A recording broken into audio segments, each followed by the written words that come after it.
नमस्कार, मेरा नाम डॉक्टर प्रिया सिंह है। मैं ऑब्स्टेट्रिशियन एंड गायनेकोलॉजिस्ट हूँ नोबल मल्टी स्पेशलिटी हॉस्पिटल में। आज जिस टॉपिक के ऊपर मैं आप लोगों के साथ में कुछ चीज़ें शेयर करना चाह रही हूँ वो टॉपिक है Covid care during pregnancy and breast feeding. ये आज के समय का एक बहुत ही इम्पॉर्टेंट टॉपिक है जिस पे हम सबको बहुत सारी चीज़ें जानना चाहते हैं। हमसे पेशेंट्स आके पूछते हैं कि हम क्या करें, कैसे करें। प्रेगनेंसी जो है ये एक इम्यूनो कॉम्प्रोमाइज्ड स्टेट है, मतलब इसमें एक प्रेग्नेंट लेडी जो रहती है उसकी इम्यूनिटी बहुत कम हो जाती है, रोगों से लड़ने की जो क्षमता है वो कम हो जाती है। इसलिए कोविड होने की संभावना प्रेगनेंसी के वक्त में बहुत ज़्यादा होती है। इसलिए महिला को चाहिए कि वो कुछ प्रिकॉशंस बहुत अच्छी तरह से फॉलो करे ताकि उसे ये वायरल इन्फेक्शन ना हो। कोविड जो है एक वायरल इन्फेक्शन है। ये सामान्यतः हवा में नहीं फैलता है।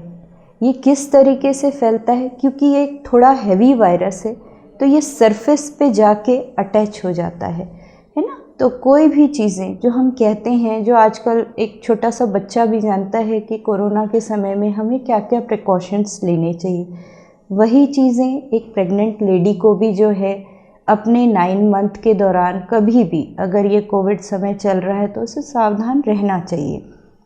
और यदि वो कोविड पॉजिटिव हो जाती है तब तो और ज़्यादा प्रिकॉशन लेने ही हैं। उसके लिए तो हम आगे अभी बात करेंगे। तो क्या क्या प्रिकॉशंस हमें लेनी चाहिए?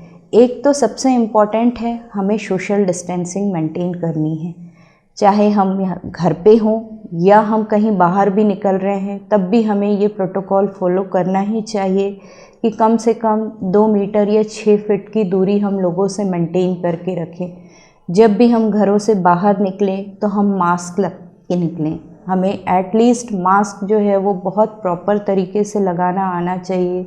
बार बार उसे टच करना, क्योंकि कोविड जो है वो टच करने पे सरफेस से फैलता है, इसलिए हमें मास्क और चीज़ों को छूना नहीं चाहिए।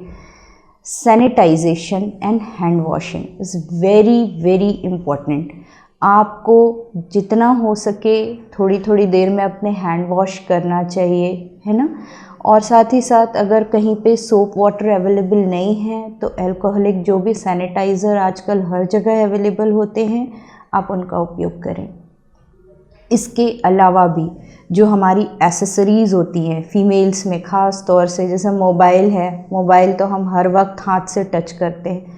मोबाइल को भी हमें अल्कोहलिक सैनिटाइज़र से या जो भी हमारे पास में है, स्टर्लियम जो भी है, उससे क्लीन करते रहना चाहिए ताकि उसके थ्रू वायरस हमें ना फैले। इस वक्त पिछले 2 साल से हम लोग जो कोविड से फेस कर रहे हैं, जो पहला वेव था वो तो उतना ज़्यादा सीवियर नहीं गया, लेकिन जो दूसरा आया वो डेल्टा लेके आया जिसने बहुत सारी मॉर्टेलिटी और बहुत सारे कॉम्प्लिकेशंस प्रोड्यूस किए। ड्यूरिंग प्रेगनेंसी भी अगर फीमेल को कोविड हुआ है लास्ट टाइम डेल्टा के टाइम पे, तो उसके कुछ साइड इफ़ेक्ट ड्यूरिंग प्रेगनेंसी हमें देखने को मिले हैं। अगर कोई फीमेल कोमॉर्बिड है, कोमॉर्बिड का मतलब जिसको पहले से ही कोई प्रॉब्लम है या ड्यूरिंग प्रेगनेंसी उसे कोई प्रॉब्लम रही है, मान लीजिए उसको ब्लड प्रेशर बढ़ने की शिकायत है या उसे डायबिटीज़ है या उसे ब्लड से संबंधित कोई बीमारी है या लिवर से संबंधित कोई बीमारी है, अगर फीमेल इन चीज़ों से ऑलरेडी पेशेंट है उसका, तो उसमें कोविड की संभावना ज़्यादा होती है और साथ ही साथ फिर उसके कॉम्प्लिकेशंस भी ज़्यादा होते हैं। तो फीमेल्स को अगर कोमॉर्बिडिटी है तो उनमें सीरियस डिसीज़ होने के चांसेस ज़्यादा हो जाते हैं, क्योंकि हम ऑलरेडी इम्यूनो कॉम्प्रोमाइज्ड स्टेट में होते हैं। तो कोविड के टाइम पे अगर प्रेगनेंसी जो है हमारी चल रही है तो हमें सावधान रहना चाहिए। बाय चांस अगर हमें कोरोना हो गया और आप अबाउट टू डिलीवर हो, आपका फुल टर्म चल रहा है, तो ये याद रखिए कि कभी भी कोरोना आपसे आपके बच्चे को नहीं होगा, क्योंकि कोरोना का वर्टिकल ट्रांसमिशन नहीं होता। माँ से पेट के अंदर बच्चे में कोरोना कभी नहीं फैलता है। ये हमेशा डिलीवर होने के बाद या तो कोविड पॉजिटिव होंगे या फिर ये किसी और तरीके से बच्चा पॉजिटिव हो सकता है, टच होने से या इन्फेक्शियस माहौल से, पर जब तक प्रेगनेंसी हमारी चल रही है उससे बच्चे को कभी भी कोरोना नहीं होता ड्यूरिंग प्रेगनेंसी। हाँ, माँ को यदि कोविड हो रहा है तो कोविड की वजह से कुछ एक कॉम्प्लिकेशंस जो हम लोगों ने पिछले कुछ समय में पेशेंट्स में देखे हैं वो है प्री टर्म, समय से पहले डिलीवरी हो जाना, या तो पानी थोड़ा कम हो जाना, या बच्चे की ग्रोथ कम होना। ये कुछ तरह के जो सिम्टम्स हमने देखे पेशेंट्स में, ये कोविड पॉजिटिव पेशेंट्स में हमने देखा है, जिसकी वजह से उनकी डिलीवरीज़ जो होती हैं वो थोड़ी सी हमें मैनेज करना पड़ता है, जो कि हम करते हैं। ड्यूरिंग प्रेगनेंसी जो कि ये इन्फेक्शियस समय है, इस वक्त ओमिक्रॉन फैला हुआ है। ओमिक्रॉन जो है ये अब कम्युनिटी स्प्रेड पे आ गया है, मतलब हर जगह फैला है। ये बहुत सीरियस तौर पे तो नहीं आ रहा है, सर्दी खांसी बुखार हल्का लेके आ रहा है, इन्फेक्शियस है बट नॉट अ फैटल कि बहुत ज़्यादा सीरियस ले जा रहा हो। लेकिन one should always keep in a mind, हम सबको ध्यान रखना चाहिए कि अभी हम कुछ साल पहले, 1 साल पहले ही डेल्टा से बाहर आए हैं, तो वो अभी कहीं गया नहीं है। तो हो सकता है भाई इन फ्यूचर वो हमें वापस अटैक करे या कुछ नए रूप में आए, तो हमें सावधानियां तो पूरी रखनी चाहिए। कोविड के टाइम पे प्रेग्नेंट लेडी को जो है अपने घर में, बाहर आप गैदरिंग में ना जाएं, शादियों में ना जाएं, है ना, मार्केट अगर आपको बहुत ज़रूरी है तो ना जाएं।